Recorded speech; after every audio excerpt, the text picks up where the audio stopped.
Hello friends, very good afternoon. Welcome to 22nd October Daily Hindu News Analysis. So friends, ఈ వీడియోలో మనము 22nd October Hindu news పేపర్లో publish అయినటువంటి important ఆర్టికల్స్ని ఈ వీడియోలో మనం అనాలిసిస్ అయితే కనుక క్యారీ అవుట్ చేద్దామండి, both from the prelims and as well as mains పర్స్పెక్టివ్లో. So let's start the discussion.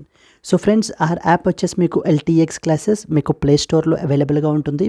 You can download this particular app so to get all the regular updates with respect to from our institution.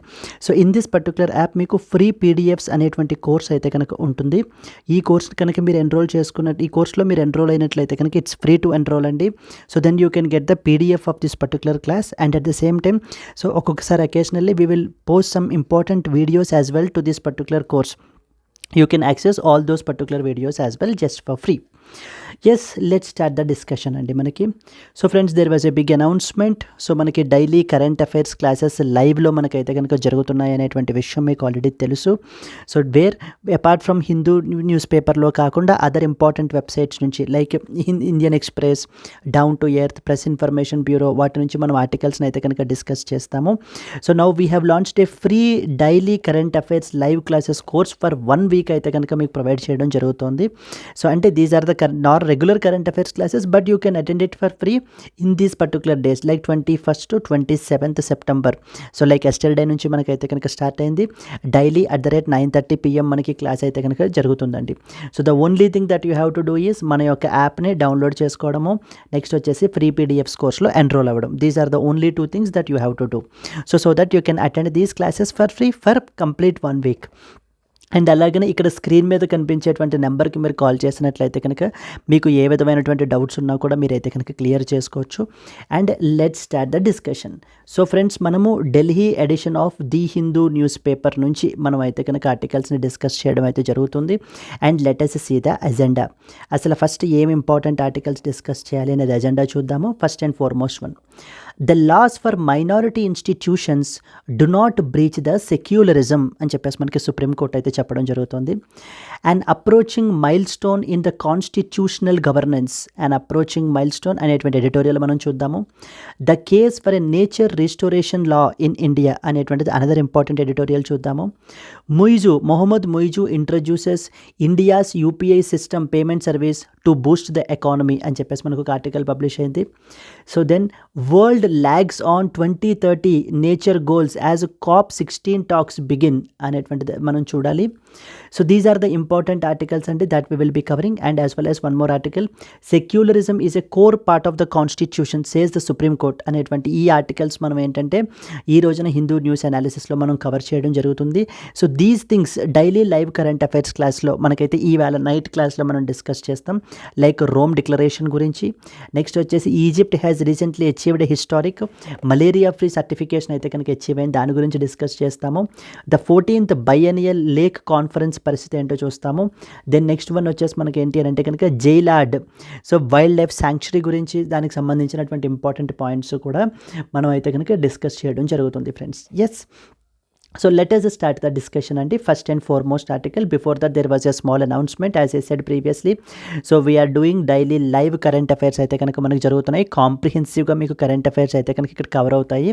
So దీనికి మనం charge చేసేటువంటి fee 5,000 rupees, but as part of Diwali celebrations you can get it at just 4,000 rupees only. And that to with life time validity తోటి మీకు అయితే కనుక వస్తుంది. And 31st October వరకు మాత్రమే మీకు ఈ ఆఫర్ మాత్రం వ్యాలిడ్ అయితే ఉంటుందండి. And there were one more additional discount that I will provide you so by convincing the sir. So మీకు ఏంటి అని అంటే కనుక those students like who attended this free classes of 1 week ఎవరైతే కనుక అటెండ్ అవుతారో, సో ఈ ఇందాక చెప్పినటువంటి క్లాసెస్ వాళ్ళకి మనకి ఏంటంటే కనుక ఐడియల్లీ మీకు 5,000 rupees, so but you will get it at just 4,000 rupees.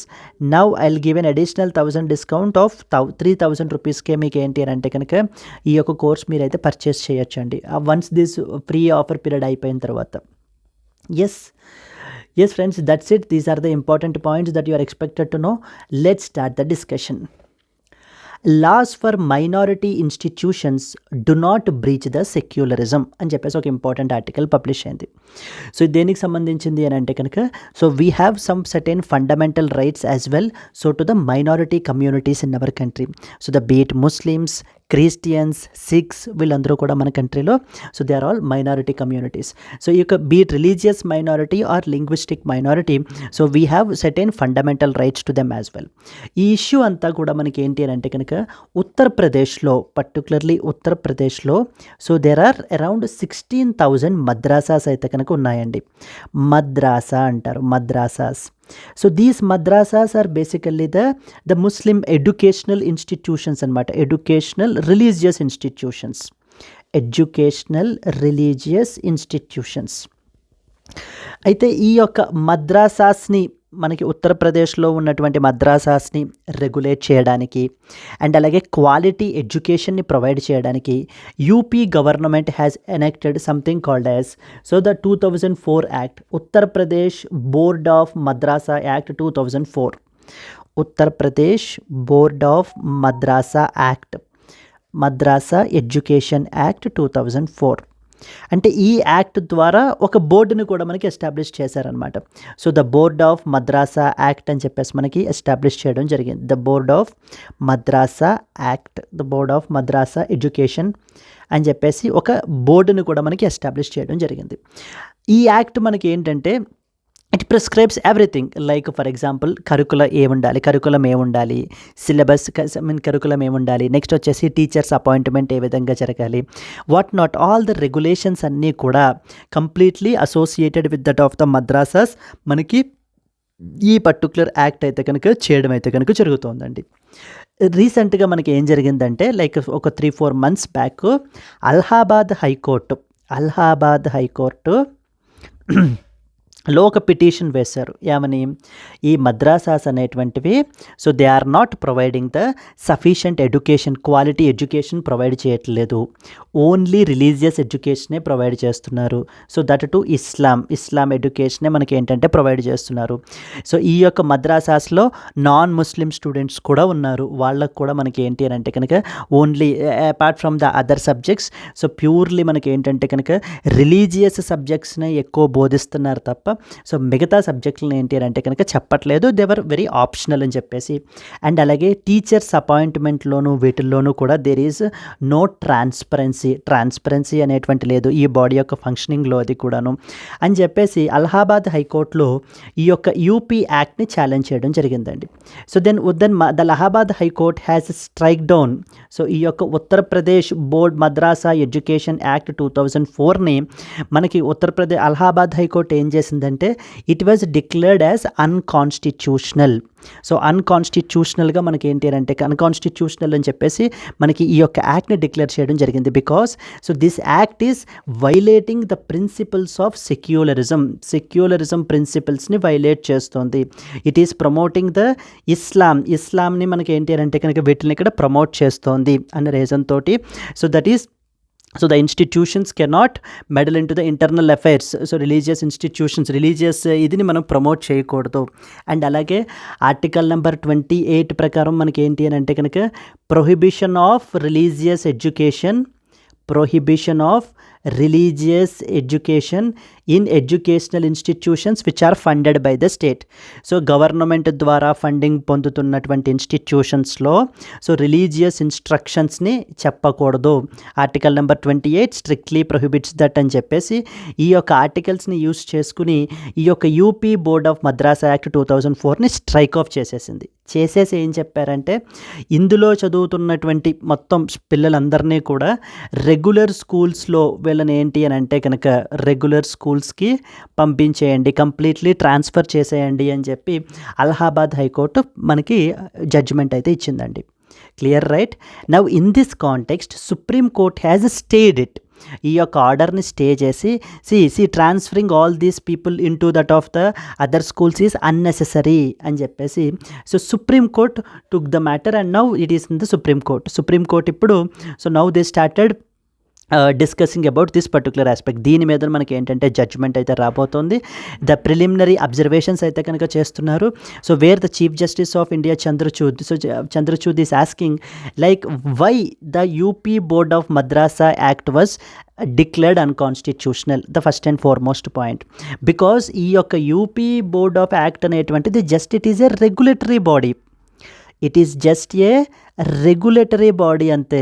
అంటే ఆ పలానా రిలీజియస్ కమ్యూనిటీకి సంబంధించింది అన్నంత మాత్రాన ఆ యాక్ట్ లేకపోతే ఆ బాడీ మనకి ఏంటి అని అంటే కనుక సెక్యులరిజంని వైలేట్ చేస్తోంది అని అర్థం కాదు అని చెప్పి ఇప్పుడు నువ్వు ఏంటంటే ఇనీషియల్ అబ్జర్వేషన్స్ అయితే కనుక మనకి జరుగుతున్నాయండి.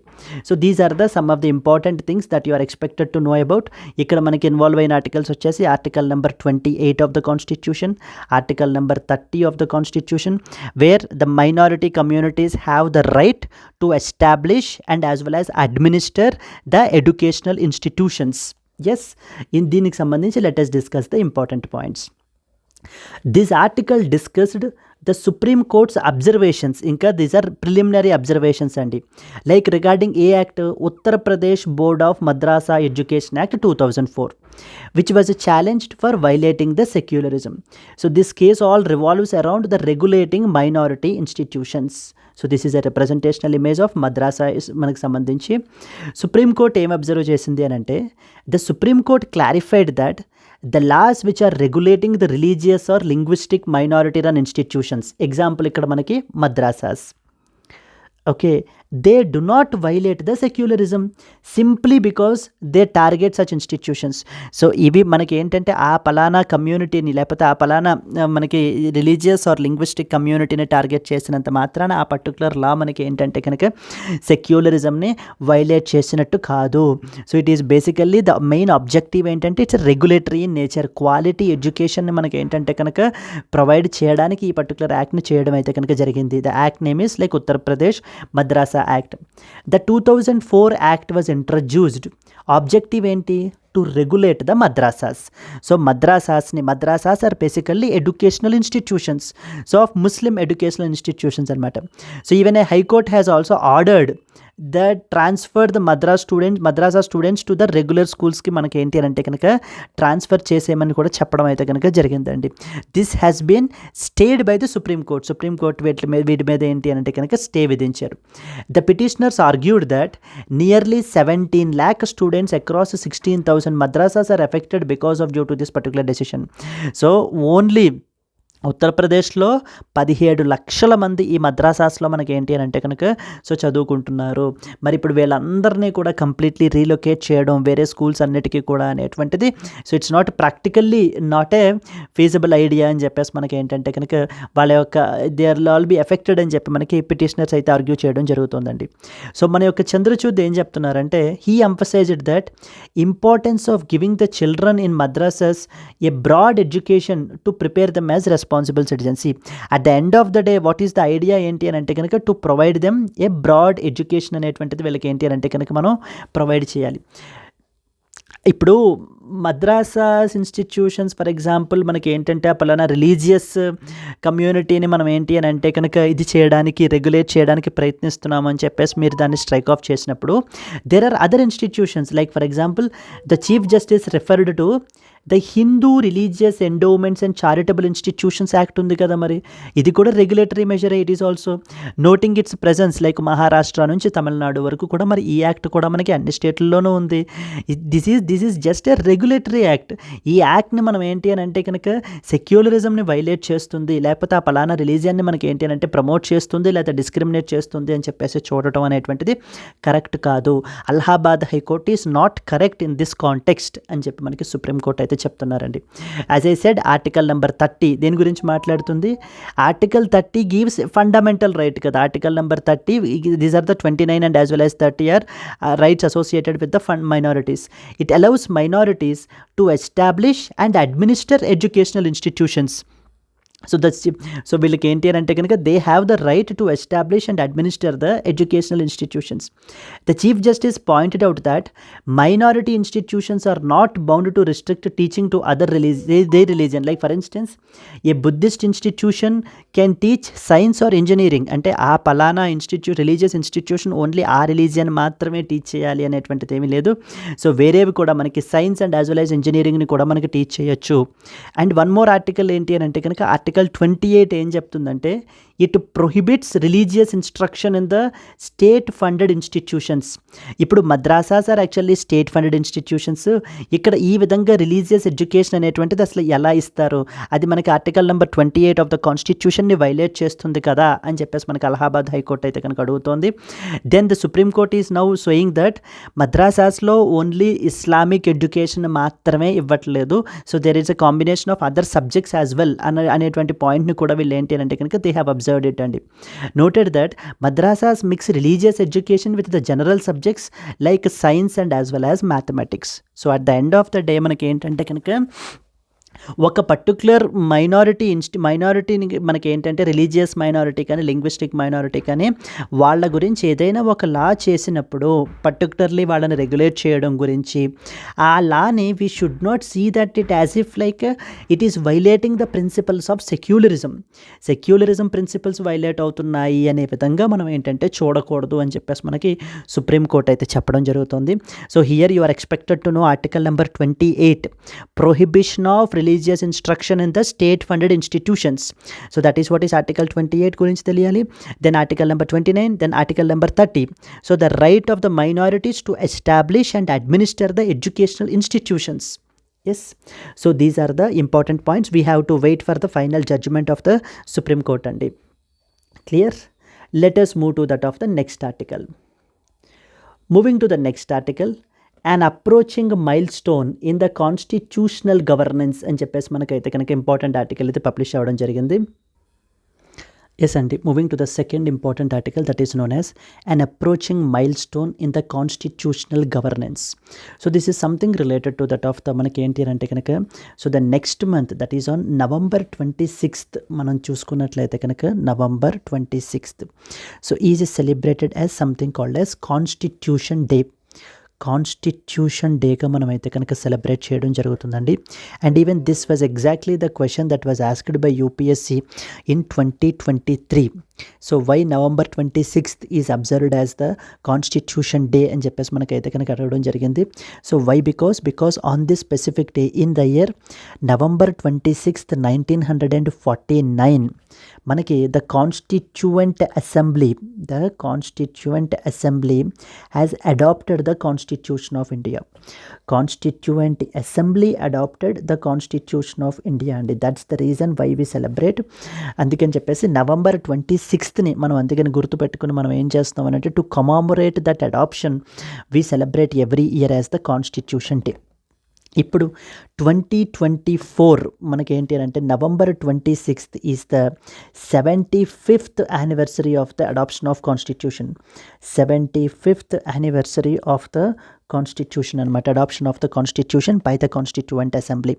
సో హియర్ ద ఆథర్ ఇక్కడ మనకి ఏంటంటే కనుక he is expressing so 5 important so like constitutional values మనం ఈ కాన్స్టిట్యూషనల్ గవర్నెన్స్ని ప్రొటెక్ట్ చేయడానికి మనకి ఏంటి అని అంటే కనుక so the 5 important constitutional values so time టెస్టెడ్గా అంటే even at the time of independence constitution adopt చేసుకున్న దగ్గర నుంచి ఈ రోజు వరకు కూడా మనకి ఈ కాన్స్టిట్యూషనల్ వాల్యూస్ని మనం అయితే కనుక ముందుకు తీసుకెళ్తున్నాము.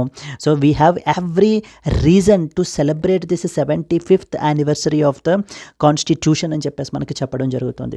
వీటిల్లో ఆథర్ హైలైట్ చేసినటువంటి పాయింట్స్ ఏంటంటే ఫస్ట్ ఇంపార్టెంట్ పాయింట్ ఏంటంటే respect for democratic institutions. So the people have enormous respect towards these democratic institutions. So because people do participate in the local, national, even state level, local elections kanivandi, state level elections kanivandi, లేదా national elections కానీ so the people were very so they're very responsible-గా feel అయ్యి మనకి ఏంటి అని అంటే కనుక since they have a huge respect towards these democratic institutions so they are voluntarily coming and participating in the elections. For example మొన్న జరిగిన 2024 elections తీసుకుంటే 65% of the Indians of the citizens have participated in this particular election. So definitely that is very significant population so to participate. This clearly shows they respect towards democratic institutions. ఇది మనకి మనకి ఏంటి అంటే one of the most important constitutional value. Because అందుకనే కదా so ఇప్పుడు constitutional governance ఉండాలి అని అంటే కాన్స్టిట్యూషన్ క్రియేట్ చేసినటువంటి ఇన్స్టిట్యూషన్స్కి రెస్పెక్ట్ ఉండాలి మనకి. సో ఓకేనా, now the people do have that particular respect. So they feel that the parliament, assembly, these are very important institutions. ఖచ్చితంగా వీళ్ళ యొక్క లైఫ్స్ని మనకి ఏంటంటే చేంజ్ చేస్తాయి. Once we participate in this elections, so the coming days definitely so will be better for you అన్న ఉద్దేశంతో అయితే కనుక ఉన్నారు అని చెప్పి ఫస్ట్ ఇంపార్టెంట్ పాయింట్ని అయితే కనుక హైలైట్ చేయడం జరుగుతుంది. సెకండ్ ఇంపార్టెంట్ ఏంటంటే కనుక smooth transition of power. So from the independence 1951 దగ్గర నుంచి ఈ రోజు వరకు 2024 వరకు కూడా సో చాలా పార్టీస్ వచ్చాయి, చాలామంది లీడర్స్ వచ్చారు.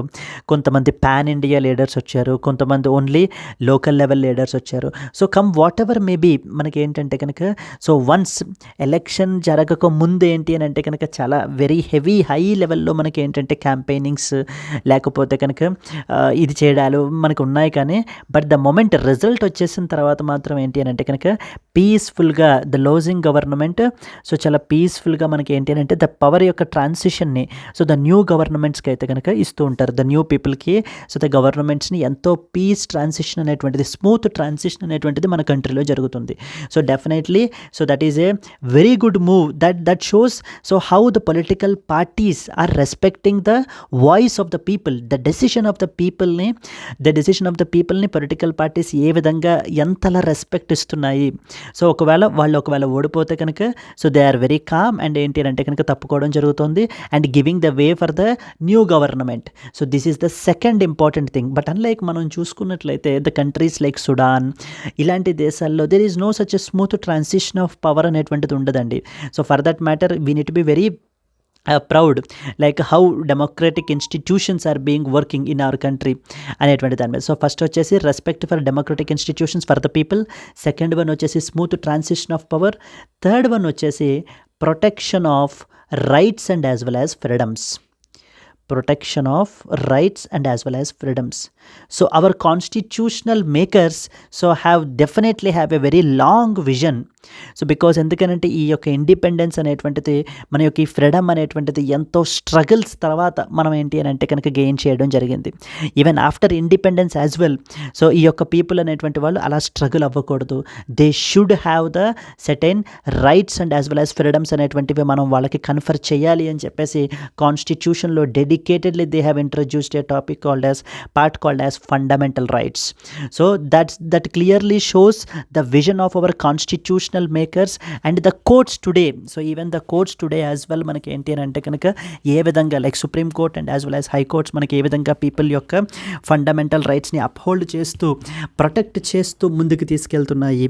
So huge respect to this thing as well. So protection of rights and freedoms is another important constitutional value. So మనం ఏంటి అని అంటే కనుక దాన్ని మెయింటైన్ చేయగలుగుతున్నాము అని చెప్పేసి చెప్పడం జరుగుతుంది. ఫోర్త్ ఇంపార్టెంట్ వన్ వచ్చేసి something called as federalism. So India మనం తీసుకున్నట్లయితే కనుక బీట్ లింగ్విస్టిక్గా అంటే లాంగ్వేజ్ పరంగా మనం చూసుకున్నట్లయితే కనుక so we have different diversity, there is a huge diversity in our country. So మరి ఆ డైవర్సిటీని గుర్తించి మనం ఏం చేసాము అని అంటే కనుక ఈ యొక్క ఫెడరలిజం అనేటువంటి కాన్సెప్ట్ని the central and as well as the state level పెట్టడము. సో మనం ఏంటి అని అంటే కనుక కొన్ని స్టేట్స్కి వాళ్ళ యొక్క హిస్టరీని కూడా మనం గుర్తించి అంటే వాళ్ళ యొక్క చరిత్రని వాళ్ళ యొక్క కల్చర్ని అవన్నీ కూడా మనం దృష్టిలో పెట్టుకుని వాళ్ళకి స్పెషల్ ప్రివిలేజెస్ ఇవ్వడము. Like example north eastern states like Nagaland, Manipur మనకి ఏంటి అంటే ఇలాంటి స్టేట్స్కి so we have some special privileges as well, we have some special status as well. So the administration there is little different when compared with the rest of the other country. సో ఈ విధంగా మనం ఏంటి అంటే కనుక ఇవ్వడం అయితే కనుక జరుగుతుంది. అండ్ ఈ యొక్క ఫెడరలిజం వల్ల టూ ఇంపార్టెంట్ థింగ్స్ జరిగాయి. ఫస్ట్ అండ్ ఫార్మోస్ట్ ఏంటంటే state level parties have contributed. So state level parties మనకి ఏంటి అని అంటే కనుక పెరగడము, they have a huge contribution to the development of our country ఈ something that has happened. And the second important thing that has happened is the introduction of the 73rd and 74th constitutional amendments in the year 1992. The panchayats and as well as మున్సిపాలిటీస్ని మనం అయితే కనుక introduce చేయడం రాయడం అయితే కనుక జరిగింది. So this is a second important outcome, అంటే ఫెడరలిజమే కదా, అది కూడా మళ్ళీ లోకల్ లెవెల్లో. So the third tier of government మనం ఎస్టాబ్లిష్ చేయడం జరిగింది in the form of rural ఏరియాస్లో panchayats and at the same time మనకి ఇక్కడ వచ్చేసి మనకి municipalities. This was the fourth important constitutional value is federalism. And finally the last one వచ్చేసి మనకి media and civil society. Media and civil society. So how important role does this media and as well as civil society play చేస్తోంది అనేటువంటి దాన్ని కూడా మనకి ఇక్కడ author appreciate చేస్తూ రాయడం అయితే జరుగుతుందండి. So this media and as well as civil society today they are playing a very crucial role. పీపుల్లో మనకి ఏంటంటే ఈ యొక్క డెమోక్రసీ మీద, డెమోక్రటిక్ ఇన్స్టిట్యూషన్స్ మీద ట్రస్ట్ మనకి బిల్డ్ చేయడానికి చేసే విధంగా మనకి ఏంటి అని అంటే కనుక ఈ యొక్క media and as well as civil society అయితే కనుక రోల్ ప్లే చేస్తోంది అని చెప్పేసి మనకి ఆథర్ అయితే కనుక మనకి ఆర్గ్యూ చేస్తున్నారండి. సో ఈ యొక్క కాన్స్టిట్యూషనల్ వాల్యూస్ అన్ని, be it respect for democratic institutions or the smooth transition of power or the protection of rights and as well as freedoms and then the federalism and then finally media and as well as civil society. So these constitutional values మనం independence వచ్చినప్పటి నుంచి even today we are maintaining these particular values with utmost integrity. Therefore we have every reason to celebrate this 75th anniversary of the constitution's adoption అని చెప్పేసి మనకి other మనకి దీని గురించి అయితే కనుక ఆర్టికల్లో మనకి మాట్లాడడం జరుగుతుంది. యాజ్ సచ్ ఓవరాల్ మనం అర్థం చేసుకోవాలి అని అంటే constitution of India is one such living document. So which changes మనకి ఏంటంటే whatever the constitution that is there on 1950 that's not the same constitution because so the constitution has changes according to the modern needs of the society. ఎప్పటికప్పుడు society యొక్క నీడ్స్ని, అవసరాలకి తగ్గట్టుగా మనకి ఏంటంటే మన కాన్స్టిట్యూషన్ని చేంజ్ చేసుకుంటూ like in the form of 100+ constitutional amendments అయితే కనుక మనం చేయడం జరిగింది. Because so that's the with when the society evolves we have to come up with the new amendments అనమాట. సో చేసుకుంటూ so the supreme Court, the institutions like Supreme Court, parliament, so these institutions are taking forward by giving a huge respect to this one such document called constitution of India.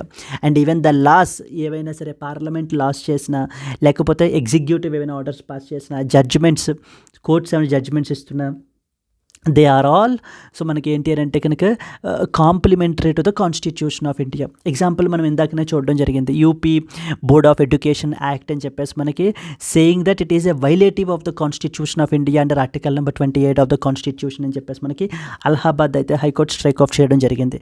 So be it whether the judgment is correct or not, that is irrelevant. At the end of the day we respect constitution of India and we follow it because it is above all the laws అనమాట మొత్తం అందరికంటే కూడా. Yes, and this is what is the second important editorial, so that you are the article that you are expected to know about. So ఫటాఫట్ క్విక్గా మనం ఏంటంటే ఈ పాయింట్స్ని మనం రాసుకున్నటువంటి చదివేద్దాము so that you will get some clarity.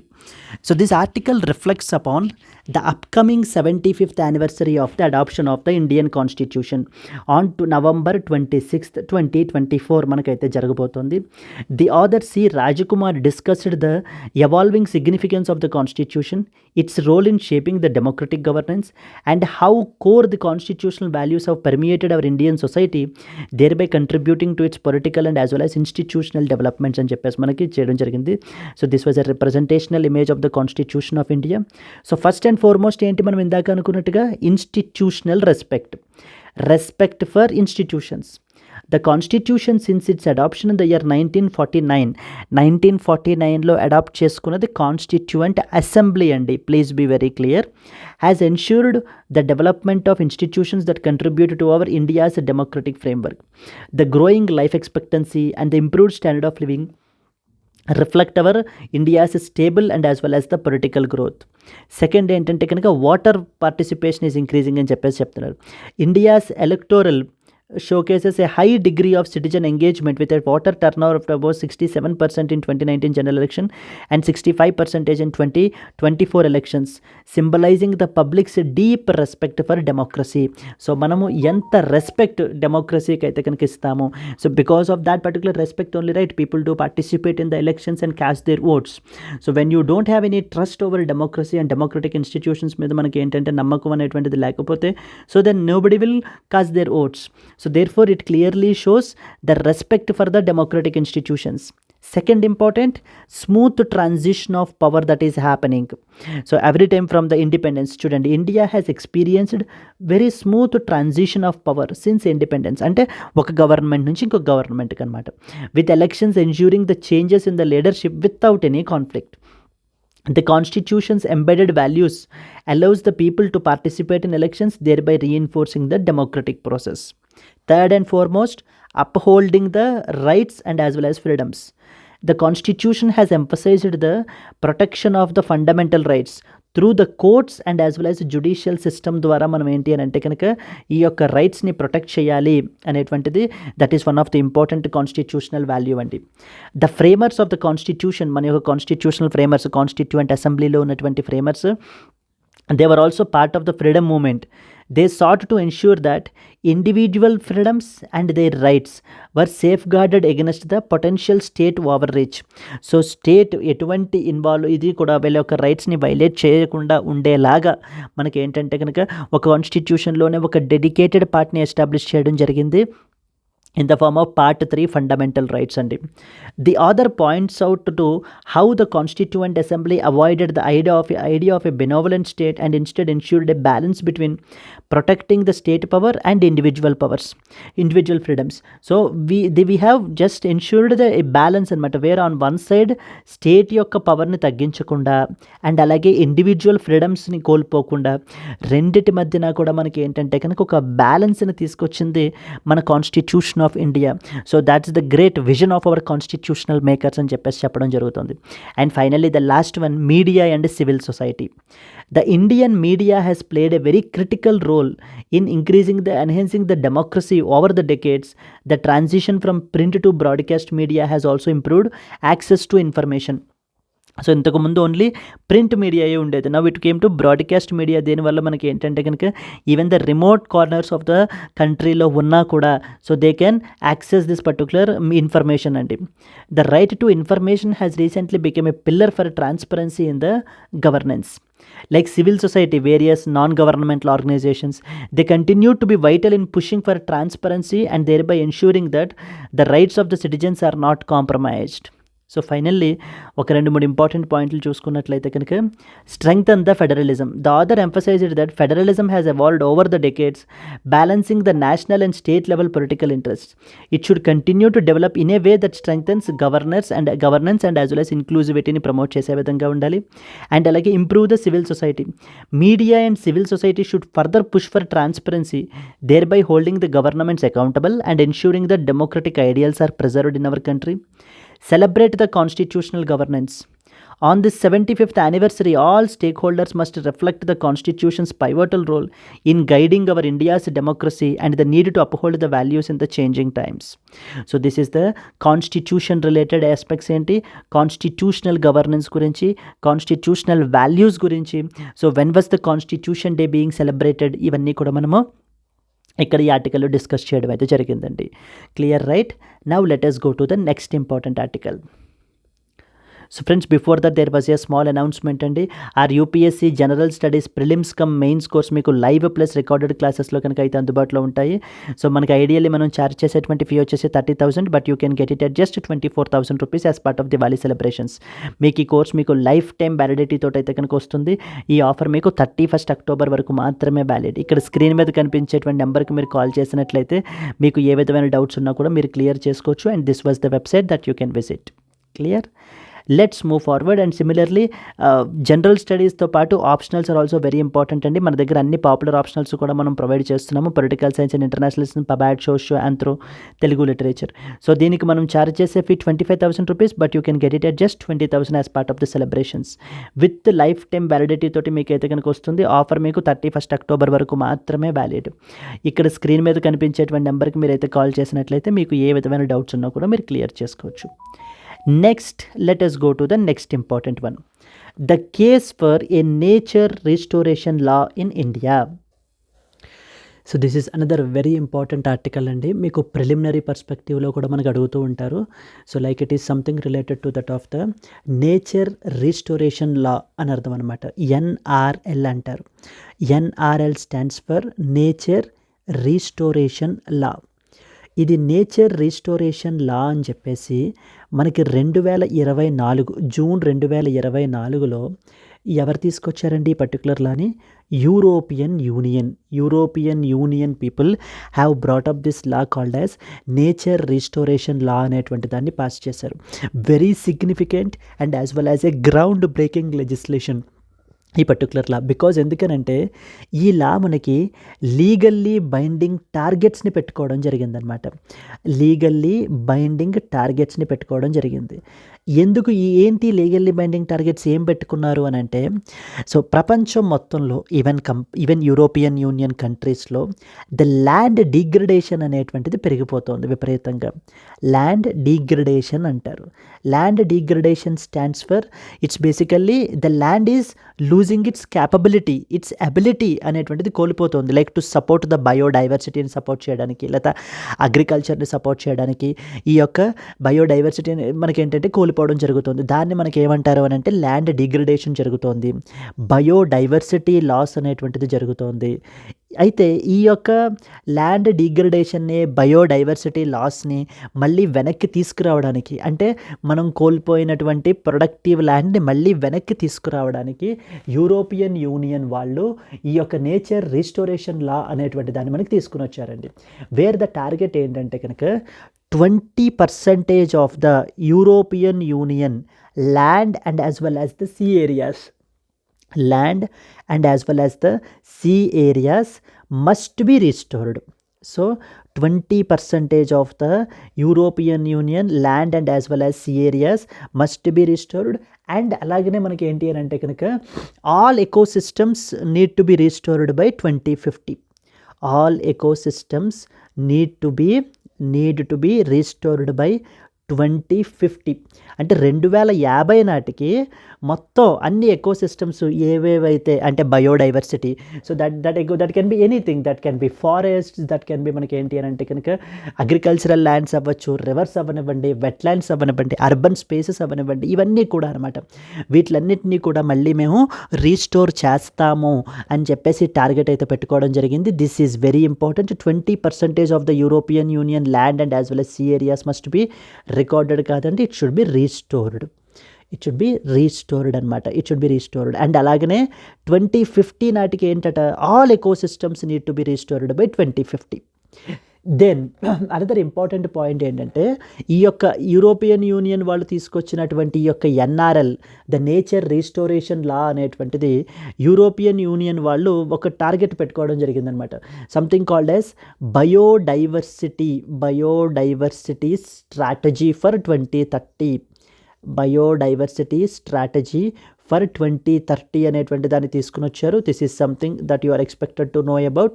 And అలాగనే there is one more important something called as European green deal అనేటువంటి దాన్ని మనకి తీసుకుని వచ్చారు. అంటే ఇప్పుడు తీసుకొచ్చిన ఈ NRL, that is called as nature restoration law, is ideally the part of the European Union's biodiversity strategy for 2030 and European green deal. ఇప్పుడు మనకి ఎగ్జామ్ పర్స్పెక్టివ్లో ఎలా అడుగుతారంటే, nature restoration law is associated with which of the following? Biodiversity strategy for 2030 అని చెప్పేసి రీసెంట్గా ఏ regional group మనకి ఇలా తీసుకొని వచ్చారు. ఇంక యూరోపియన్ గ్రీన్ డీల్ అడగారు, ఎందుకంటే పేరులోనే తెలిసిపోతుంది కదా మనకి ఎవరు తీసుకొచ్చారు అనేటువంటిది. ఎస్, నౌ ఇవన్నీ కూడా ఆర్డర్ చెప్పడం జరుగుతోంది. నేచర్ రీస్టోరేషన్ లా అని చెప్పేసి యూరోపియన్ యూనియన్ వాళ్ళు 2024లో తీసుకుని వచ్చారు. ల్యాండ్ అనేటువంటిది విపరీతంగా డిగ్రేడ్ అయిపోతుంది. ఈ యొక్క ల్యాండ్ని మనకి ఏంటంటే ల్యాండ్ డిగ్రేడేషన్ని కంట్రోల్ చేయడానికి సో దీన్ని తీసుకురావడం అయితే కనుక జరిగింది అని చెప్పేసి మనకి చెప్తున్నారు. చెప్తూ ఏం చెప్తున్నారంటే, ఇండియాలో మరి ఇండియా విషయానికి వస్తే ల్యాండ్ డిగ్రేడేషన్ పరిస్థితి సో ఈవెన్ సిమిలరే కాదు, ఇంకా ల్యాండ్ డిగ్రేడేషన్ సిచ్యువేషన్ మన కంట్రీలో ఇంకా సివియర్గా ఉంది అంటూ ఒక ఎగ్జాంపుల్ కూడా మనకి కోట్ చేయడం జరిగింది.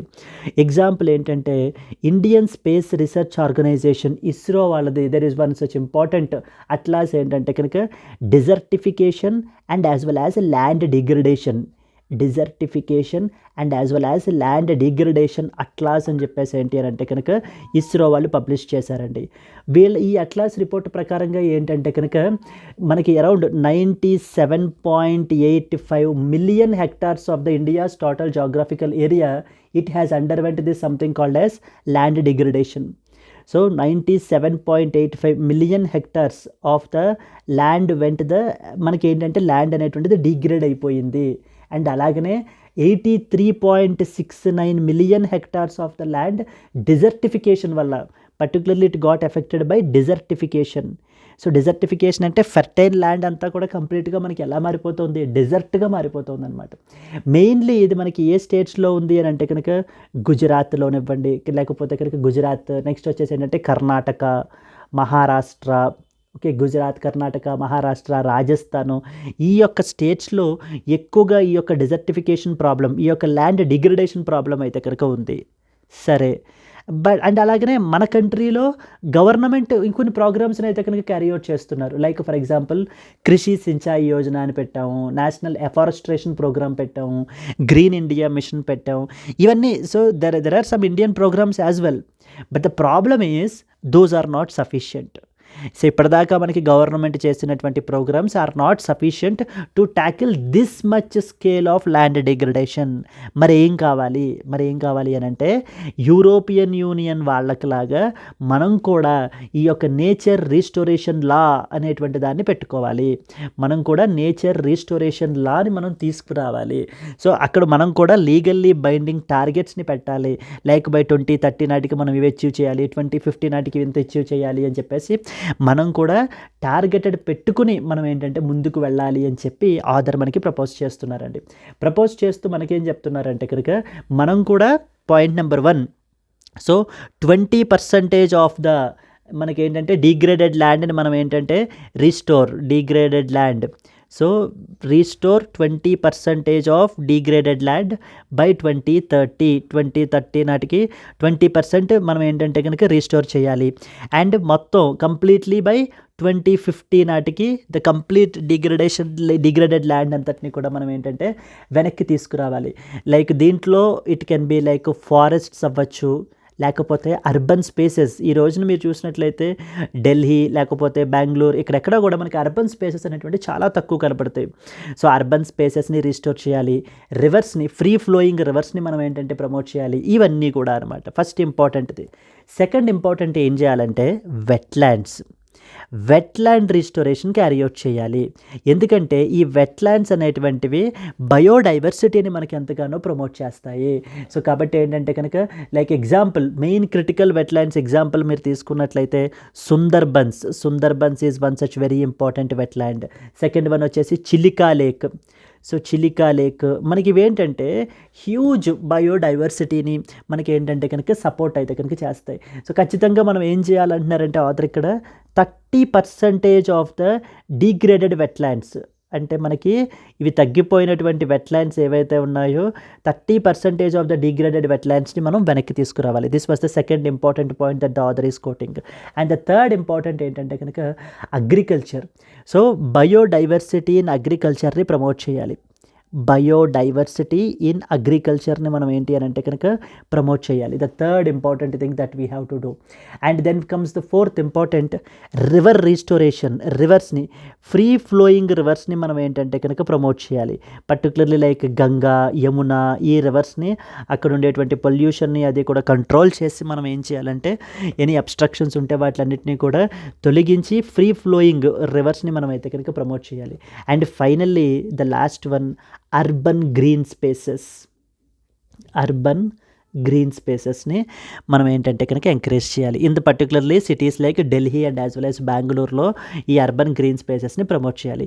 ఇదంతా ఏంటి, 5 పాయింట్స్ కూడా ఏంటి, it's similar to the nature restoration law of European Union law ఏ విధంగా వాళ్ళు అయితే పెట్టుకున్నారో అదే విధంగా మనం కూడా ఒక లాని అయితే కనుక చేసుకోవాలి అని చెప్పి మనకి ఆధార్ సజెస్ట్ చేయడం జరుగుతోందండి. ఇలా చేయటం వల్ల అంటే ఈ టార్గెట్స్ పెట్టుకుని అచీవ్ చేయటం వల్ల మనకి చాలా బెనిఫిట్స్ ఉంటాయి. Particularly the benefits associated with the మనకి క్లైమేట్ చేంజ్ని కంట్రోల్ చేయొచ్చు. మళ్ళీ ఈ స్పేసెస్ అన్నీ కూడా వెనక్కి రావటం వల్ల, ఈ ల్యాండ్ అంతా కూడా వెనక్కి రావటం వల్ల మనము క్లైమేట్ చేంజ్ని మనం కంట్రోల్ చేయొచ్చు అండ్ అలాగే మిలియన్స్ ఆఫ్ జాబ్స్ ఇప్పించవచ్చు. సో ఓకే, క్లైమేట్ చేంజ్ని కంట్రోల్ చేయొచ్చు, మిలియన్స్ ఆఫ్ జాబ్స్ ఇప్పించవచ్చు. సో అండ్ ఎయిర్ పొల్యూషన్ క్వాలిటీని మనం ఏంటంటే కనుక ఎయిర్ క్వాలిటీని ఇంప్రూవ్ చేయొచ్చు. ఓవరాల్గా something called as sustainable developmental goal number 15 achieve చేయొచ్చు, SDG 15. So what does SDG 15 talks about? Sustainable management of forests, sustainable management of the forests and అలాగనే combating the desertification is something that we can achieve because of all these particular goals అని చెప్పి చెప్తున్నారండి. Environment పర్స్పెక్టివ్లో ఈ యొక్క nature restoration law మనకి చాలా important article. Okay, clear? Let us move forward and క్విక్గా important points చదివేసి then we will move forward అండి. So this article discusses the growing environmental challenges faced by our country and highlights the importance of adopting something called as nature restoration law, which is similar to that of European Union. European Union వాళ్ళు ఎప్పుడు enact చేశారు? The European Union enacted their nature restoration law on June 17, 2024. Objective ఏంటి? To restore the degraded ecosystems and the prevent the biodiversity loss.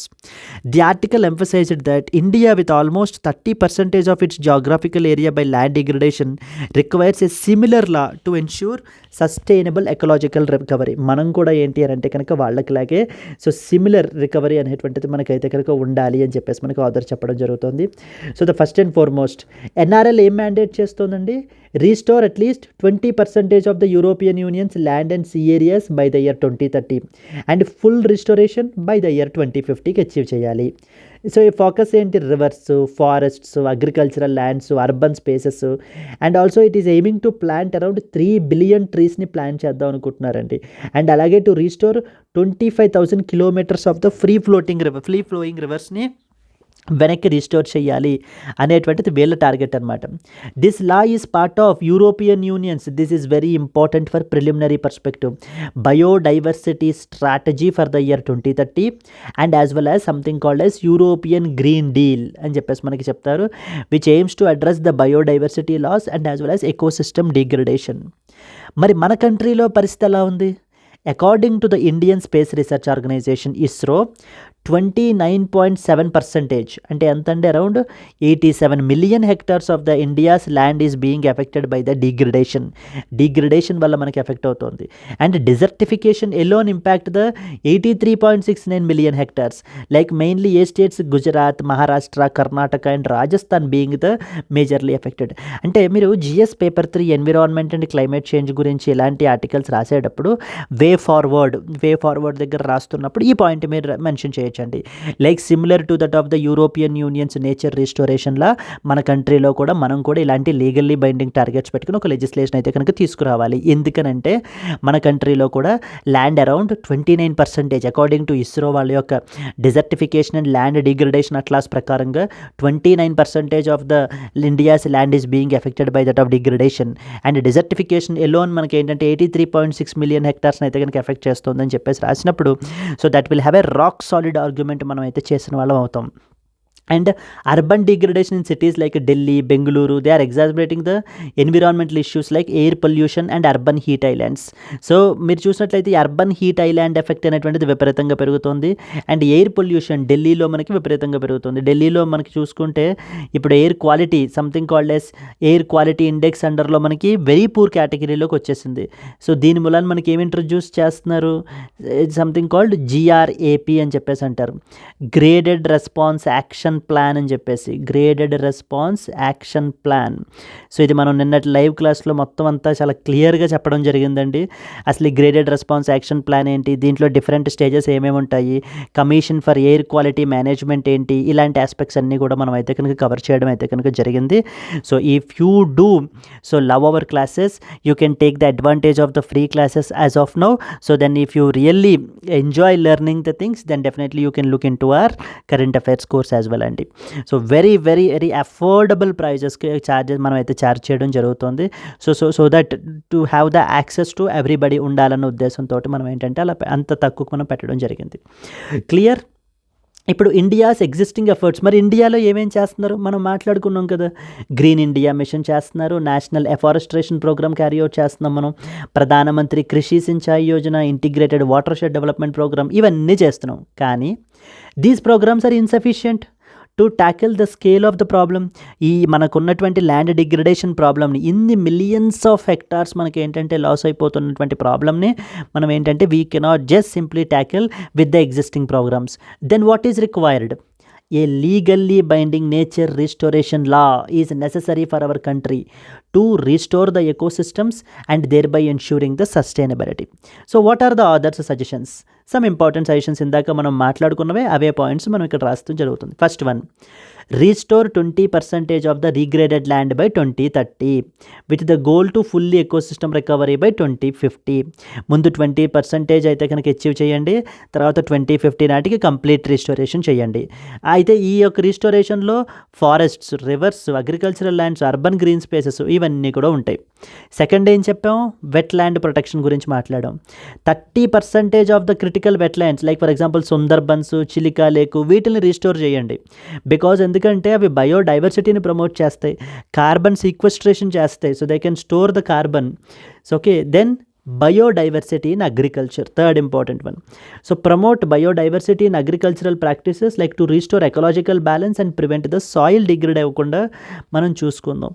Fourth one, free flowing rivers ఉండాలి.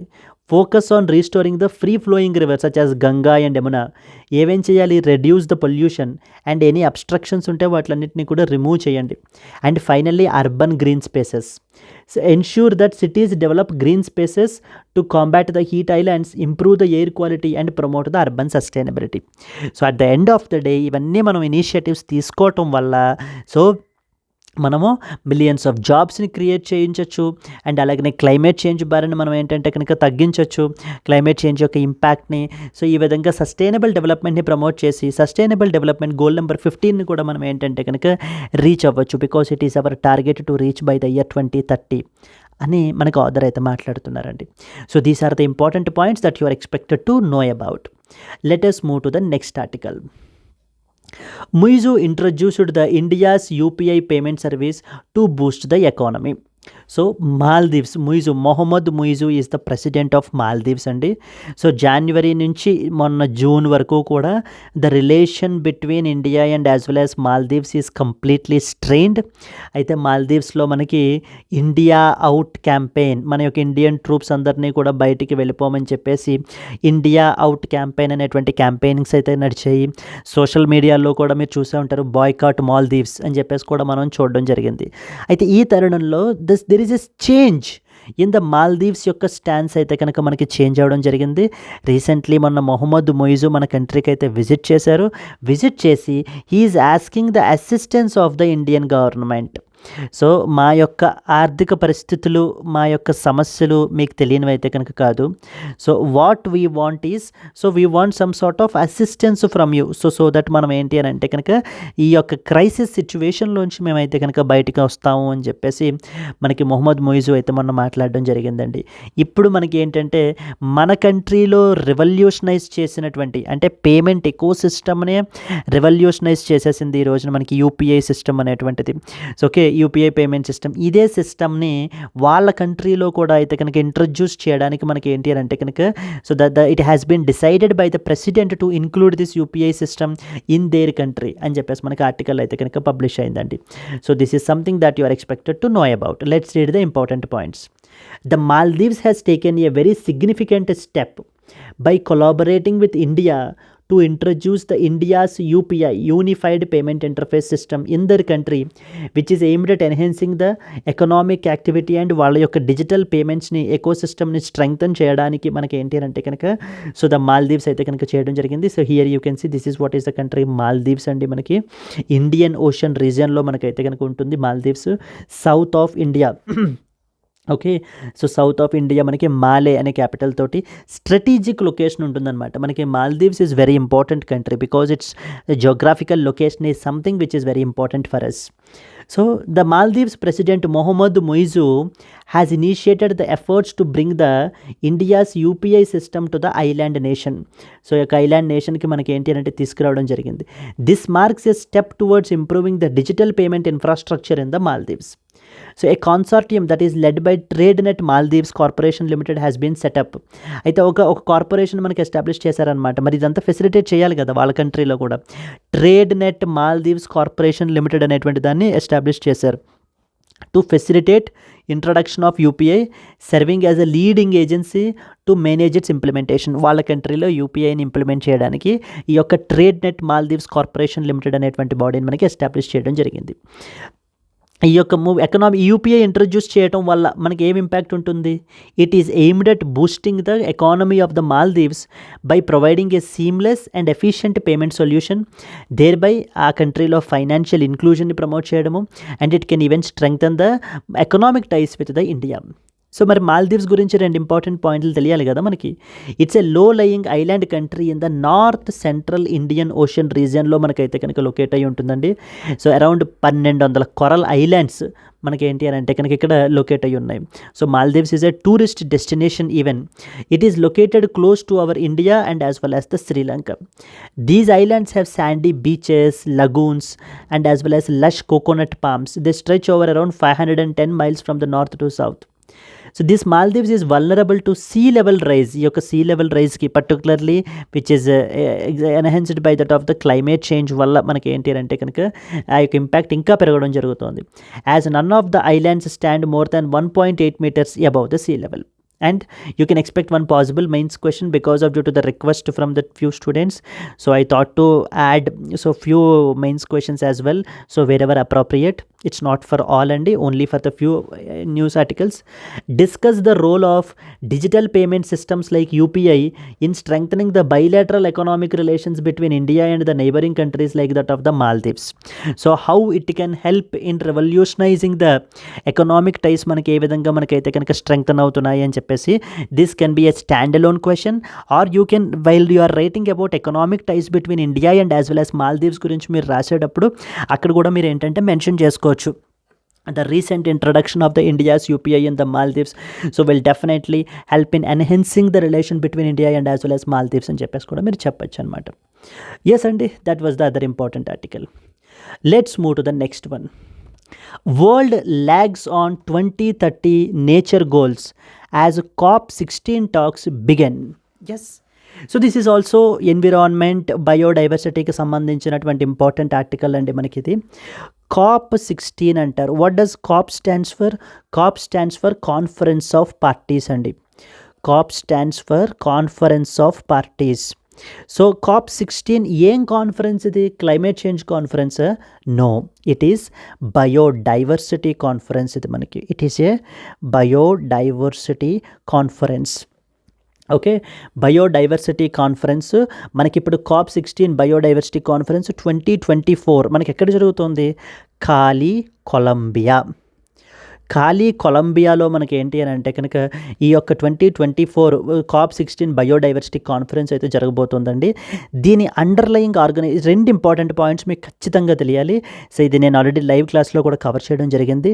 Underlying point ఏంటంటే CBD, that is what is the underlying convention on biological diversity. This is the underlying convention అండి. అంటే ఈ యొక్క COP summit ఈ కన్వెన్షన్దే అనమాట. COP16 of CBD అంటారు. మనకి ఇక్కడ రాసే ఉంటారు వీళ్ళు. Let us see just a minute. Okay,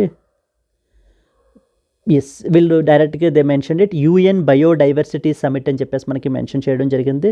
so but ఏంటంటే కనుక సో చాలామందికి స్ట్రైట్ అవే అలా తెలియదు. It's something related to the convention on biological డైవర్సిటీకి సంబంధించింది. ఇది మనకి 1992లో మనకి అడాప్ట్ చేయడం జరిగిందండి. 1992లో నేను లాస్ట్ టైం కూడా ఎక్స్ప్లెయిన్ చేశాను. United nations conference on environment and as well as development అనేటువంటి ఇంపార్టెంట్ కాన్ఫరెన్స్ జరిగింది. United nations conference conference on environment and as well as development అని చెప్పేసి ఒక కాన్ఫరెన్స్ అయితే కనుక జరిగింది. ఈ కాన్ఫరెన్స్లో మనకి ఏంటి అని అంటే కనుక ఇది ఎక్కడ జరిగిందండి? ఇది మనకి రియోలో జరిగింది. It is also known as, అందుకనే రియో సమిట్ అని కూడా పిలుస్తారు. రియో అనేది బ్రెజిల్లో మనకు ఉందండి. రియో సమిట్ అని కూడా పిలుస్తారు, లేకపోతే రియో ఎర్త్ సమిట్ అని కూడా మనకైతే కనుక దీన్ని పిలవడం జరుగుతుంది. Yes, this is one aspect, very basic and bare minimum. ఇది ఇప్పుడు ఆర్టికల్ స్పెసిఫిక్ ఏం తెలియాలి అంటే, ఇప్పుడు ఇది 2024లో సమిట్ కదా, 2022లో ఒక వెరీ ల్యాండ్ మార్క్ సమిట్ అయితే కనుక మనకి జరిగింది. ఆ సమిట్లో మనకి something called as కన్మింగ్ Montreal global biodiversity framework అనేటువంటి దాన్ని అడాప్ట్ చేసుకున్నారు. Biodiversity framework. ఓకే, ఈ యొక్క framework is the land mark framework. కన్మింగ్ Montreal global biodiversity framework is a land mark framework where they thought to restore the biodiversity. ఈ యొక్క biodiversity by the year 2030 నాటికి మనకి ఏంటి అని అంటే కనుక రీస్టోర్ చేయాలి అని చెప్పేసి ఈ యొక్క కాన్ఫరెన్స్ అయితే పెట్టుకోవడం జరిగింది. అక్కడ మెంబర్ నేషన్స్ అన్నీ కూడా ఏంటంటే పర్సనల్ గోల్స్, వాళ్ళ యొక్క కంట్రీస్కి సంబంధించిన గోల్స్ అన్నీ కూడా చెప్పారనమాట. నౌ ఇప్పుడు 2 years అయిపోయింది, 2024 వచ్చేసింది. ఇక్కడ ఆర్టికల్లో మనకి ఏం చెప్తున్నారు చూడండి. The world is logging behind on the 2030 nature goals. మొన్న 2022లో పెట్టుకున్నటువంటి గోల్స్ మీట్ అవ్వడంలో ప్రపంచం చాలా వెనకబడి ఉంది, దేశాలన్నీ కూడా చాలా వెనకబడి ఉన్నాయి. So this is not the way out అని చెప్పి మనకి ఆథర్ ఇక్కడ మాట్లాడడం జరుగుతుంది. ఇక్కడ ఆర్టికల్లో మనకి ఇంపార్టెంట్ పాయింట్స్ క్లియర్ అండి. ఎగ్జామ్ పర్స్పెక్టివ్లో మీకు ఈ 2022 కన్మింగ్ మాంట్రియల్ గ్లోబల్ బయోడైవర్సిటీ ఫ్రేమ్వర్క్ తెలియాలి. అండ్ అసలు ఇది CBD అనేటువంటి కాన్ఫరెన్స్ అనే కన్వెన్షన్ ఉంటుంది, 1992లో అడాప్ట్ చేసుకున్నారనే విషయం తెలియాలి. బయోడైవర్సిటీ కాన్ఫరెన్స్ మనకి కొలంబియాలో జరుగుతుంది అనేటువంటి ఆస్పెక్ట్ కూడా మీకు తెలియాలి. Yes, let us read the important points. The 16th conference of the parties to the United Nations Convention on Biological Diversity, that is CBD, has begun in Cali, Colombia. The countries are now under pressure to address their lagging efforts towards meeting the 2030 biodiversity targets, which are set under ekkada set chesaru కన్మింగ్ Montreal global biodiversity framework అనమాట. this is what is a representational image of COP16 Colombia, which is going to happen in కాలీలో మనకైతే కనుక ఇది summit జరగబోతోంది. Failure to meet the targets. 2 years, 2 సంవత్సరాలు అయిపోయింది. After the ambitious goals global agreements in the year 2022, the countries are already behind in meeting their 2030 biodiversity goals. So వీళ్ళు పెట్టుకున్నటువంటి 2030 biodiversity goals achieve చేయడంలో ఆల్రెడీ వెనకబడి ఉన్నారు. Efforts to stop the destruction of nature has been very slow. So మనం ఏంటంటే nature యొక్క destruction జరుగుతున్న దాన్ని ఆపడంలో, ఎఫర్ట్స్ తీసుకోవడంలో మనం చాలా స్లోగా ఉన్నాము. And even the progress is also completely insufficient అని చెప్తున్నారు అనమాట. COP16 అంటే ఇప్పుడు జరగబోతున్న summit is a 2-week summit in Colombia with nearly 200 participating nations. It is expected to push the countries to recommit again to the biodiversity targets and you develop the new initiatives for the nature's conservation. Focus on financing the conservation. ఇప్పుడు major issue మనకి ఏంటంటే how to finance the conservation efforts. మరి ఏ విధంగా finance చేయాలి, డబ్బులు ఎక్కడి నుంచి వస్తాయి, ఫండింగ్ ఎక్కడి నుంచి వస్తుంది, డెవలపింగ్ నేషన్స్కి ఎవరిస్తారు. ఇప్పుడు ఈ ఫైనాన్సింగ్ ఇష్యూవే మనకి ఏంటంటే కనుక UNFCCCకి సంబంధించిన సమిట్ కూడా మనకి ఏంటంటే ఎక్కడ జరుగుతుంది, బాకు అజర్బైజాన్లో మనకైతే జరుగుతుందండి. అక్కడ కూడా మనకి ఈ క్లైమేట్ ఫైనాన్సింగ్ ఇష్యూ ఇక్కడ బయోడైవర్సిటీ ఫైనాన్సింగ్, ఇక్కడ క్లైమేట్ ఫైనాన్సింగ్ దీనికి సంబంధించిందే.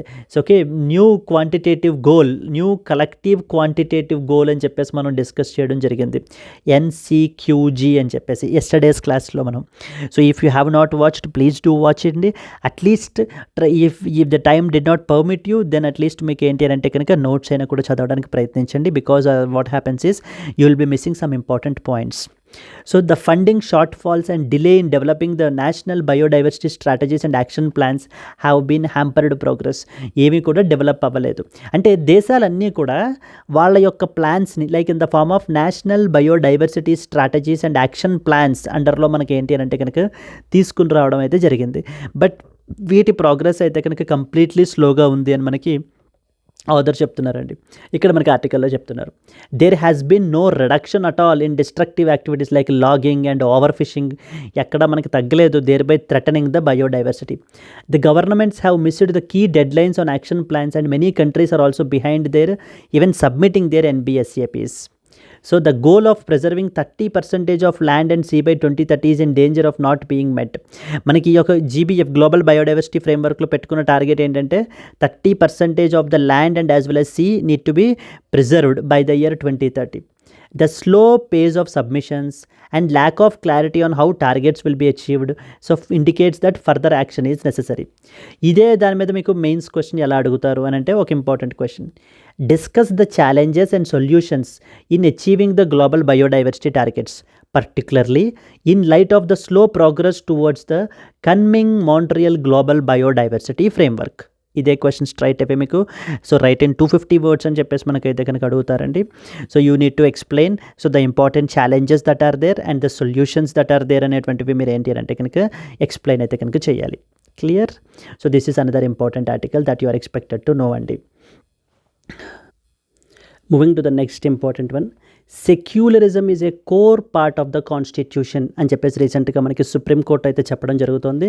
So this was the another important article that you are expected to know అండి. The supreme court has recently made an oral observation reaffirming that secularism is a core part of the basic structure of the Indian constitution. This is very very important.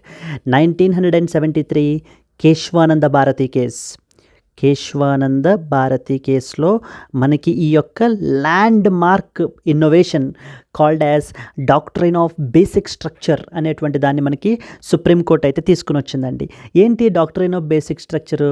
So ఇంపార్టెంట్గా మీకు సింపుల్గా అర్థం అవ్వాలంటే అలాగే doctrine of basic structure అనేటువంటిది ఏంటంటే, ideally ఇప్పుడు constitution of ఇండియాని అమెండ్ చేసే పవరు, అంటే మార్చేటువంటి పవరు, అమెండ్ చేసేటువంటి పవర్ ఎవరికి ఉంటుంది? So this was exactly A question in 2024 ప్రిలిమినరీలో మనకి అడిగారనమాట. సో కాన్స్టిట్యూషన్ని మనకి ఏ విధంగా మనకి అమెండ్, ఎన్ని రకాలుగా అమెండ్ చేయొచ్చు అని చెప్పేసి ఎవరికి ఉంటుంది? పార్లమెంట్కి ఉంటుంది. Parliament has the power. Under which article? Under article number 368 of the constitution of India. So under article number 368 parliament have the power. Please be very clear, only parliament alone has the power అండి. అంతే తప్ప state legislative అసెంబ్లీస్కి కానీ సుప్రీంకోర్టుకి కానీ ఇంకెవ్వరికి కూడా రాజ్యాంగాన్ని amendment చేసేటువంటి power ఇంకెవ్వరికి ఉండదు. ఓన్లీ పార్లమెంట్కి మాత్రమే పవర్ ఉంటుంది. And that to that has been given under article number 368 of the constitution. So this was actually a completely ఒక బ్లాంకెట్ పవర్ అనమాట. అంటే by using this article 368 parliament can completely rewrite the constitution of India. Constitution of ఇండియాని తన యొక్క whims and ఫ్యాన్సీస్కి నచ్చినట్టుగా constitution మొత్తాన్ని change చేసేసేటువంటి పవర్ ఆర్టికల్ నెంబర్ 368 పార్లమెంట్కి కన్ఫర్ అయితే చేయడం జరిగింది. Through this article it can do what ever the changes that it can make. Then here so ఈ యొక్క అన్లిమిటెడ్ పవర్ని మనం కంట్రోల్ చేయాలి. So that has to be limited అని చెప్పి సుప్రీం కోర్ట్ ఆఫ్ ఇండియా 1973లో ఏం చెప్పిందంటే, నిజమే పార్లమెంట్ని అమెండ్ చేసే పవర్ నీ ఒక్కళ్ళకే ఉంది, అంటే పార్లమెంట్ నీ ఒక్కళ్ళకే ఉంది. ఏ ఆర్టికల్? 368. ఈవెన్ సుప్రీంకోర్టుగా నాకు కూడా అమెండ్ చేసే పవర్ లేదు, నీకు మాత్రమే ఉంది. కానీ నేను ఇప్పుడు ఒకటి ప్రపోజ్ చేస్తున్నాను, that is known as basic structure doctrine అనేటువంటి దాన్ని తీసుకుని వస్తాను. ఈ బేసిక్ స్ట్రక్చర్ డాక్ట్రైన్ అనేటువంటిది it's basically a list of features. నేను ఇందులో కొన్ని ఫీచర్స్ చెప్తాను, ఆ ఫీచర్స్ని మాత్రం నువ్వు నీ ఆర్టికల్ నెంబర్ 368 పవర్ ఉపయోగించుకొని దీన్ని కాన్స్టిట్యూషన్ని దాంట్లోంచి తీసేయలేవు. So that means you don't have the power to take away those particular features so from the Constitution of India. Example number 1, judicial review. So you cannot take away judicial review. So judiciary has the power to see whether a particular legislation is complementary to the constitution or violating the constitution అనేటువంటిది check చేసేటువంటి power. It simply meaning thereby the constitutionality of the judgement, the constitutionality of the legislation చూసేటువంటి power. Judicial రివ్యూని నువ్వు remove చేయలేవు. Second important, independence of the judiciary. Independence of the judiciary is another important feature of the basic structure of the constitution. అందుకనే మొన్న national judicial appointments commission అని చెప్పి government propose చేస్తే 2015లో supreme court ఈ ఎన్జేఏసీని strike of చేసేసింది. చేసేసి అది ఇండిపెండెన్స్ ఆఫ్ ద జ్యుడిషియరీని వైలేట్ చేస్తుంది, independence of the judiciary basic structure of the doctrine మనకు వస్తుంది అని చెప్పేసి మనకి చెప్పడం జరిగిందనమాట. ద అదర్ ఇంపార్టెంట్ ఫీచర్స్ ఏంటంటే parliamentary form of government. Fourth important feature ఏంటంటే సెక్యులరిజం. So okay, secularism. ఇవన్నీ కూడా ఈ ఫీచర్స్. ఇప్పుడు నువ్వేంటంటే నాకు ఆర్టికల్ 368 పవర్ ఉంది, నేను కాన్స్టిట్యూషన్ ఏ విధంగా అయినా అమెండ్ చేసేస్తాను, కాబట్టి నేను ఇండిపెండెన్స్ ఆఫ్ ద జ్యుడిషియరీ తీసేస్తాను, లేదా సెక్యులరిజం తీసేసి రేపన్న రోజు నుంచి కంట్రీ ఓన్లీ ఒకటే రిలీజియన్ అని చెప్పి ఒకటే రిలీజియన్ని ప్రమోట్ చేస్తాను, సో లేకపోతే కనుక జ్యుడిషియల్ రివ్యూని తీసేస్తాను అని అంటే కనుక it is not acceptable. Because ఇది మనకి బేసిక్ స్ట్రక్చర్ డాక్ట్రైన్ని వైలేట్ చేస్తుంది. దెన్ ఇమీడియట్లీ నేను ఏం చేస్తానంటే నువ్వు చేసినటువంటి యాక్ట్ని నేను స్ట్రైక్ ఆఫ్ చేసేస్తాను. ఎగ్జాంపుల్, ఎన్జేఏసీని స్ట్రైక్ ఆఫ్ చేసేసారు 2015లో. ఇది ఇండిపెండెన్స్ ఆఫ్ ద జ్యుడిషియరీని తీసేస్తోంది, ఇండిపెండెన్స్ ఆఫ్ ద జ్యుడిషియరీని వైలేట్ చేస్తుంది. మరి independence of the judiciary part of the basic feature కదా, బేసిక్ స్ట్రక్చర్ కదా. దెన్ పార్లమెంట్ ఆస్క్డ్, అంటే అప్పటిదాకా అన్లిమిటెడ్గా ఉన్నటువంటి పవర్ 1973 నుంచి మనకేమైంది, కంప్లీట్లీ లిమిట్ అయిపోయింది. It is yes, Parliament do have the power to amend the constitution, but subject to basic structure doctrine. So basic structure doctrine, within basic structure doctrine లో ఏమైనా changes చేసుకోవచ్చు, అంతే తప్ప బేసిక్ స్ట్రక్చర్ని మాత్రం remove చేయలేదు. Then parliament has asked supreme court ఏమనంటే, సరే నాకు ఒక లిస్ట్ చెప్పాయి, సో దట్ ఇవి బేసిక్ ఫీచర్స్, ఇవి నువ్వు వైలేట్ చేయకూడదు అని నాకు బేసిక్ ఫీచర్స్ ఒక లిస్ట్ చెప్పేస్తే నాకు ఒక క్లారిటీ ఉంటుంది అని చెప్పేసి మనకి సుప్రీంకోర్టు పార్లమెంట్ని అడగడం, పార్లమెంట్ సుప్రీంకోర్టుని అడగడం జరిగింది. Then supreme court has said no. So okay, a strict no, because ఇది మనకేమి basic structure doctrine is not finite, అంటే not a fixed list, not a fixed list. So okay, నేను ఎప్పటికప్పుడు కేస్ బై కేస్ బేసిస్ ఏవైనా కొత్తది ఇది basic structure డాక్ట్రైన్లోకి add చేయాలి అని అంటే కనుక నేను అప్పుడు యాడ్ చేస్తాను తీసుకొచ్చి. సో అంతే తప్ప నీకు అంటే ఒక లిస్ట్ ఇచ్చేసి ఇంకా మిగతావి నువ్వు ఏమైనా చెయ్యొచ్చు అని చెప్పేసి నేను చెప్పడం అయితే కుదరదు అని చెప్పి మనకి సుప్రీంకోర్టు చెప్పడం అయితే జరిగిందండి. And one more important point ఇంకొకటి ఏంటి అని అంటే కనుక, yes these are the so basic ఫీచర్స్ని మాత్రం ఏంటి అని అంటే కనుక పార్లమెంట్ అనేటువంటిది వైలేట్ చేయకూడదు. That is something that you need to be very clear. ఇప్పుడు చూడండి, అదే చెప్తున్నారు. So secularism is a core part of the basic structure of the constitution. Now can you tell me, ఈ సెక్యులరిజం అనేటువంటి దాన్ని మనకి రిమూవ్ చేయొచ్చా parliament? No, it cannot be removed. Why? Because it's a core part of the basic structure of the constitution. The statement came while hearing a set of petitions challenging the inclusion of the word socialist and secular in the preamble, so through the 42nd Amendment. 42nd Amendment Act 1976 ద్వారా మనకి ఏంటంటే ఈ socialist, secular ఈ ఫీచర్స్ని అయితే కనుక add చేయడం జరిగింది కదండి. సో దీనికి సంబంధించి ఒక పిటిషన్ అయితే కనుక సుప్రీంకోర్టులో వేశారనమాట, దీన్ని ఛాలెంజ్ చేస్తూ. సో దీనికి సంబంధించి సుప్రీంకోర్టు అయితే మాట్లాడుతున్నారు. A bench of justices Sanjiv Khanna and Sanjay Kumar. Sanjiv Khanna, who is Sanjiv Khanna? He is the next upcoming chief justice of India, 51st chief justice of India, succeeding Chandrachud, DY చంద్రచూడ్ని సక్సీడ్ చేస్తూ మనకు వచ్చేటువంటి సంజీవ్ ఖన్నా అండి. They reiterated that secularism is inherent to constitution's basic structure, citing the principle of fraternity as evidence of this. They clarified that socialism does not necessarily restrict the personal liberty, but instead it will promote the equality of opportunity and economic justice ని మనకైతే కనుక promote చేస్తుంది. And prelims పర్స్పెక్టివ్లో మీకు ఇది important అండి. Background of 42nd Amendment is something that you are expected to know. The 42nd Constitutional Amendment Act was passed during the emergency imposed by Indira Gandhi's government, and they inserted the words that is socialist, secular to the preamble, ఈ 2 వర్డ్స్ని మనకి add చేయడం జరిగింది. And అలాగే unity of the నేషన్ని కూడా unity and integrity of the nation అనేటువంటి వాటిని కూడా మనకి యాడ్ చేశారు. Then comes 1973 Kesavananda Bharati case. In this landmark judgement the supreme court ruled that preamble is part of the constitution and it is subject to parliament's amending power provided the basic structure is not altered. You can amend the preamble but provided basic structure is not altered. So basic structure మనకి ఏంటి అనే కనుక alter అవ్వకుండా మనం ఏంటి అంటే కనుక propose చేయొచ్చు. And possible mains question, discuss the relevance of secularism as part of the basic feature of the constitution in light of the contemporary challenges.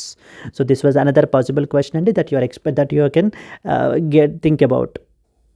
So finally, it's the time for today's question. Nature Restoration Law (NRL) is adopted by which of the following? A. European Union, B. African Union, C. G7 and as well as G20. So జనరల్గా మనకి ఏంటంటే దీని గురించి తెలియని వాళ్ళకి it will be very tough to answer అండి. Nature restoration law అని చెప్పేసి ఎవరు తీసుకొచ్చారన్నది. But by now you will be very familiar and very easy మీకు. But if you know the answer, please do comment your answer because I am expecting your comments. And at the same time, if you have liked the video, please do like it. Yes friends, let's meet again tomorrow. Until then, happy learning. Bye bye, take care. So you can join into our free online live classes as well, so that you can interact with me on live soon friends. Tomorrow, let's meet again tomorrow. Bye bye Andy.